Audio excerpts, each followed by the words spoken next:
Halo teman-teman semuanya, di video kali ini kita akan membahas salah satu konsep yang paling penting dalam dunia pemrograman, yaitu Object Oriented Programming atau yang sering disingkat menjadi OOP. Setelah menonton video ini sampai selesai, kalian akan mulai memahami bagaimana programmer profesional membuat struktur program yang lebih terorganisir, lebih menghemat waktu, dan lebih mudah untuk diperbaiki ketika terjadi error. Jadi, langsung saja simak videonya sampai selesai. Dalam konsep OOP, ada yang disebut dengan kelas dan juga objek. Kelas dapat dianalogikan seperti cetakan atau blueprint. Contoh dalam kehidupan sehari-hari, blueprint rumah yang digunakan untuk membuat banyak rumah. Sedangkan objek adalah hasil nyata yang dibuat berdasarkan kelas. Contoh dalam kehidupan sehari-hari, rumah yang sudah dibangun berdasarkan blueprint. Kemudian di sini ada kelas yang nama kelasnya adalah siswa. Di dalam kelas siswa terdapat data atau properti, yaitu properti nama dan properti kelas.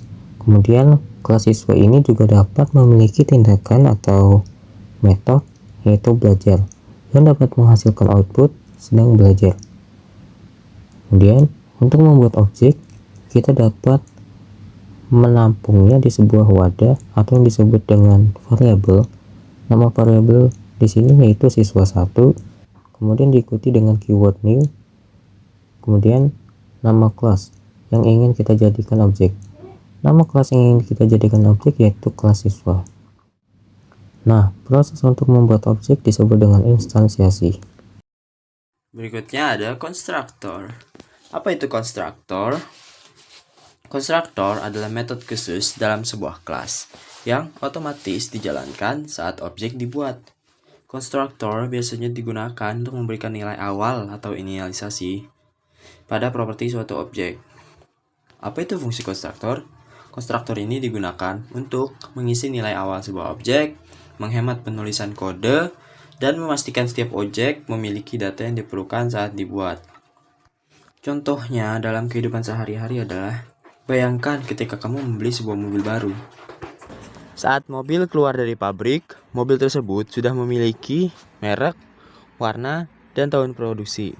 Nah, data-data tersebut itu langsung diberikan saat mobil diciptakan. Nah, konstruktor itu bekerja dengan cara yang mirip, itu memberikan nilai awal kepada objek saat objek dibuat. Nah, untuk contoh kodenya adalah sebagai berikut. Oke, selanjutnya konsep inheritance atau pewarisan dalam OOP. Nah, dalam pengembangan perangkat lunak, efisiensi dan kerapian kode adalah dua hal yang sangat krusial lah. Dan salah satu prinsip utama dalam OOP yang membantu kita mencapai hal tersebut adalah inheritance atau pewarisan. Jadi, sederhananya, inheritance ini adalah konsep di mana sebuah kelas dapat menurunkan properti dan metode yang dimilikinya kepada kelas lain. Dan analogi strukturnya adalah parent class dan child class, atau kelas induk dan kelas anak. Jadi yang pertama parent class. Kelas ini adalah kelas yang dimana posisinya di atas hierarki. Dan yang kedua ada child class atau kelas anak, yaitu kelas yang berada di bawah percabangan. Oke, kita masuk ke in case code-nya ya. Jadi yang pertama kita punya sebuah kode di mana ada kelas kendaraan, kelas mobil, dan kelas motor. Nah, jadi yang pertama di dalam kode tersebut kita menggunakan kata kunci extend. Nah, kata kunci inilah yang menjadi jembatan pewarisan. Jadi, kelas kendaraan bertindak sebagai parent class atau sederhananya orang tua. Dan kelas mobil dan kelas motor bertindak sebagai child class atau kelas anak. Nah, apa yang diwariskan? Sama seperti di dunia nyata ya, di mana anak bisa mewarisi ciri fisik atau barang dari orang tuanya. Nah, dalam OOP, kelas anak mewarisi properti dan metode yang dimiliki oleh kelas induk. Dan di dalam kode tersebut, kelas kendaraan memiliki properti nama dan metode nyalakan mesin. Karena mobil dan motor melakukan akses kendaraan, maka secara otomatis kedua kelas anak tersebut langsung memiliki properti nama dan fungsi menyalakan mesin. Meskipun di dalam kurung kurawal mereka kosong atau tidak bisa apa-apa ya. Nah, ada di sini yang ketiga ada pembuktian pada kode eksekusi. Jadi di kode pada baris yang terakhir sebelum terakhir atau keduanya, kita bisa mengisi mobil baru, objek operator, nama. Nah, PHP tidak protes karena kelas mobil sudah mewarisi properti nama dari kendaraan.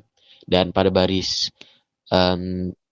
terakhir, kita memanggil mobil baru, objek operator nyalakan mesin, dan kode ini berhasil berjalan dan bahkan output mesin menyala. Padahal kita tidak pernah menulis fungsi nyalakan mesin di dalam kelas mobil. Oke, jadi sederhananya gitu dari konsep inheritance OOP ini.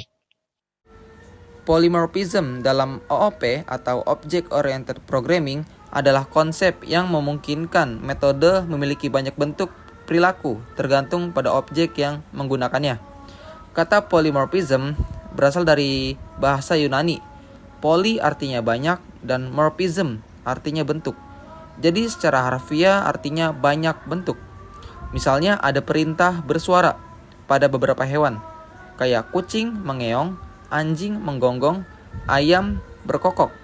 Perintahnya sama, bersuara, tapi hasilnya beda tergantung hewan yang melakukannya.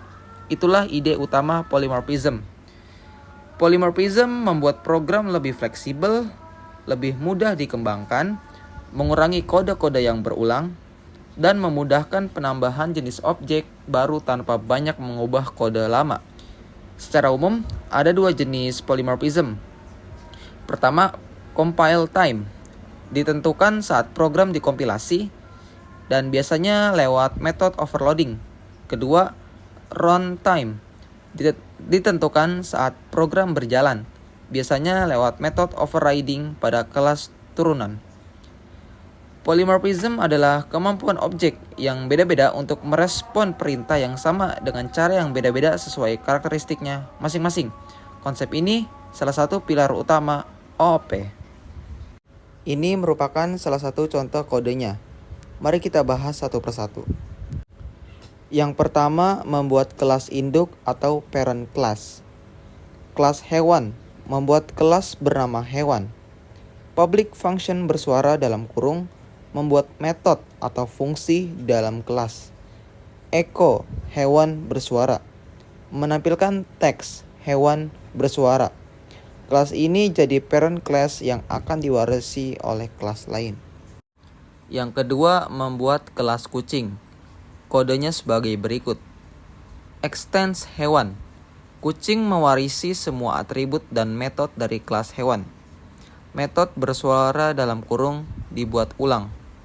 Ini disebut method overriding, yaitu metode dari parent class yang diganti dengan versi baru pada child class. Saat bersuara dalam kurung dipanggil pada objek kucing, yang dijalankan adalah echo meong. Yang ketiga, membuat kelas anjing. Kodenya seperti berikut. Sama seperti kucing, mewarisi kelas hewan, mengganti metode bersuara dalam kurung. Outputnya guk-guk. Keempat, membuat kelas ayam. Kodenya sebagai berikut.